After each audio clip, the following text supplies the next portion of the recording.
Hoje você vai descobrir como esse pozinho aqui é capaz de se transformar numa placa de poliestireno expandido, também conhecido pela sigla EPS ou pelo nome comercial de isopor. Bora ver! Essa aqui é a matéria-prima do EPS. Você olhando de longe parece um açúcar, mas se olhar de perto dá pra ver que são esferas bem pequenininhas. Elas são feitas de poliestireno, é um tipo de plástico, e aqui dentro dessas esferas também já tem um gás, é um pentano. Esse gás é que vai fazer essas bolinhas expandirem. Como é cheio de bolinhas, a sensação de colocar a mão nisso aqui é muito legal. O depósito do poliestireno vem para essa máquina que chama pré-expansor. É aqui que aquelas esferinhas pequenininhas vão começar a crescer, elas vão ganhando volume, mas vão perdendo densidade, vão ficando levinhas. Como é que isso acontece? O gás que tem dentro, o pentano, ele vai começar a sair e com isso a bolinha vai inchando cada vez mais. Para isso acontecer, precisa ter uma temperatura bem alta. Lá dentro, essas bolinhas chegam a 90 graus Celsius.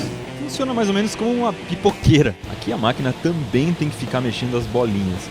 Só que aqui na fábrica não tem fogo embaixo. O que esquenta o poliestireno é vapor de água que vem de uma caldeira.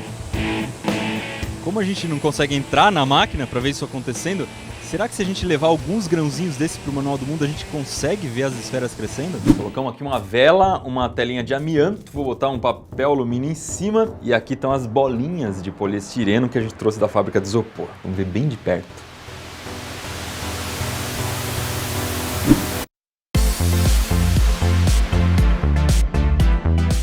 Lógico que na fábrica ele vai expandir muito mais, porque tem a temperatura exata. Aqui a gente acabou colocando uma temperatura um pouco maior, ele expandiu e logo em seguida começou a derreter. Mas bora voltar para lá. Ó, aqui a gente já consegue ter noção de como o poliestireno fica quando sai da máquina. Ele está muito menos denso, já está bem maior. Aqui a gente já consegue ver que essas bolinhas têm uma consistência muito parecida com o que a gente conhece por EPS isopor. Só pra você ter uma ideia de quanto o poliestireno cresce, olha só essa pecinha do lado direito, como era original, e como ela ficou depois de passar pela máquina. Essa pecinha que a gente está vendo é usada no comércio para proteger as encomendas. Calma que o poliestireno não terminou de crescer ainda não. Ele vem para esses silos, onde ele vai ficar pelo menos 6 horas, porque ele ainda continua expandindo um pouquinho. Dá só uma olhada na eletricidade estática que esse negócio gera.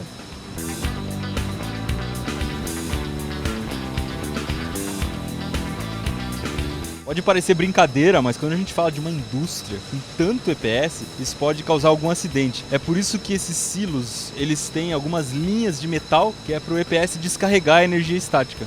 Essa máquina aqui é uma caldeira, é a máquina que transforma a água em vapor. Funciona como se fosse uma panela de pressão de casa, ela também usa gás de cozinha, com a diferença de que essa máquina é capaz de transformar, durante 1 hora, 8 toneladas de água em vapor. Por isso que ela é considerada o coração da fábrica, e também é a máquina que mais gasta energia aqui dentro. E quando a gente vê essa fumaça saindo, não é poluição não, é só um pouquinho do vapor de água indo embora.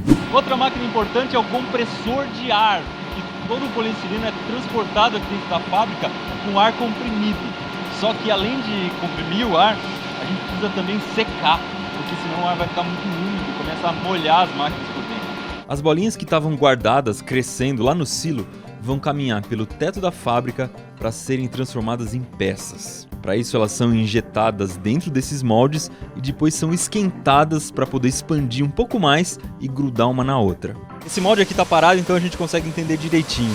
Por aqui vai entrar o poliestireno, ele vai ser empurrado pelo ar comprimido que vem por essas mangueirinhas. Aí ele vem para dentro desse molde, dessa forma. Vai entrar entre essas duas placas e aqui vai entrar um pouco de vapor, por esses buraquinhos que você está vendo aqui. Se você pegar uma peça de poliestireno, você consegue ver essas marquinhas.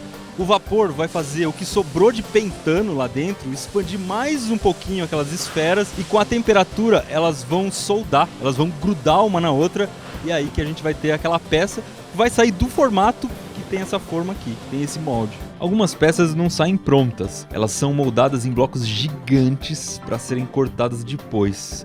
Alguns desses blocos chegam a ter mais de 90 quilos. O jeito de cortar é com uma linha quente, muito parecido com o cortador de isopor caseiro que a gente ensinou a fazer no Manual do Mundo. E e o que sobrar desse corte vai ser moído e misturado com as bolinhas que saíram lá da máquina, que parece uma pipoqueira.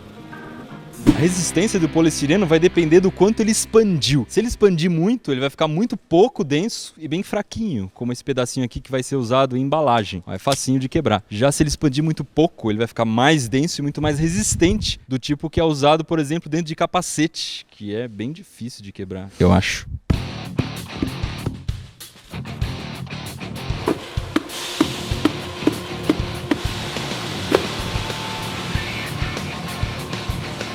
E no fim das contas, todo o propano foi embora e o que a gente conhece como EPS, isopor, é isso aqui: 98% de ar e 2% de plástico.